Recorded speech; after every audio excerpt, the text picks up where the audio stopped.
কিয়ামতের দিন আল্লাহর দরবারে কেউ কথা বলতে পারবে না আল্লাহর নির্দেশ ছাড়া।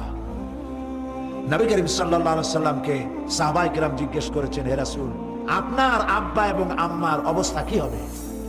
নবী করিম সাল্লাল্লাহু আলাইহি সাল্লাম কেঁদে ফেলেছেন, সব বলেছেন, আমি তাদের কোনো উপকারে আসব না। পৃথিবীর সব মানুষ, সাহাবায়ে কেরাম বাদ দেন, পৃথিবীর সমস্ত মানুষ একত্রিত হয়ে আবু তালেব রাসূলুল্লাহকে যে ভালোবেসেছেন, ওর 1000 ভাগের 1 ভাগও সারা দুনিয়ার মানুষ রাসূলুল্লাহকে ভালোবাসতে পারবে? পারবে?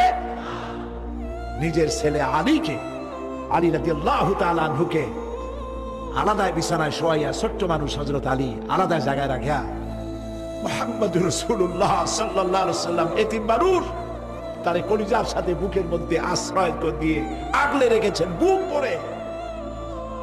সেই আবু তালেব মৃত্যুর সময় নবী করিম সাল্লাল্লাহু আলাইহি সাল্লাম বলেছিলেন, চাচা একটি বার আমার কানে তাওহীদের কালেমা শোনায় দেন।